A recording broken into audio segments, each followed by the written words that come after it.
Welcome to this week's online element. We are going to be hearing from some teachers talking about their experiences using authentic materials. But first, we would like to see what you think. On your screen, you will see a list of types of texts. Click on the ones you think are authentic materials. Now we're going to hear from 4 teachers. They're going to tell us the types of authentic materials they like using. After the clip, there's going to be a quick quiz, so remember to pay attention to the types of sources the teachers talk about. I like using storybooks and YouTube videos because I work in a primary school, so children really like storybooks, especially those pop-up books, and they enjoy storybooks like The Day the Crayons Quit with colorful pictures. And I also find YouTube videos, those suitable ones, they would be really interesting and can get their attention. I use a number of authentic materials in the classroom, but I'll talk about videos. I use videos to stimulate my learners. I teach literature, Shakespeare, and that's challenging for most learners. So what I do is I get videos of Shakespeare plays, and I show a specific part in class, and that stimulates them enough to open up communication, and we discuss what we see. I find it's better for my learners because the traditional textbook is not that stimulating nor motivating for them. I like using videos, ads, vlogs, viral videos, news reports, and also news reports from newspapers.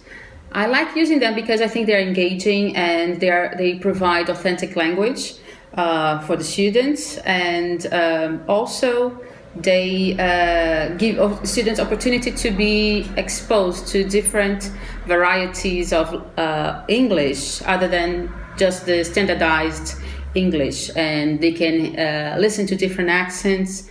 That's why I like authentic materials. I like using lots of different authentic materials in the classroom. I don't really have any preferred authentic materials. It usually depends on my class and who the learners are, what level they are, what their interests are, things like that. Which of the following authentic materials didn't you hear the teachers talk about? Now listen to them giving us some tips about using authentic materials. Tip for teachers is to really know their students well, know what interests they have, what kind of things they like to read, what kind of things they like to watch. These will enable teachers to really tailor their materials to their students, and also think about why they want to use the authentic materials. Just don't use the materials for the sake of it, but there should be a real purpose, they have to be meaningful for the students.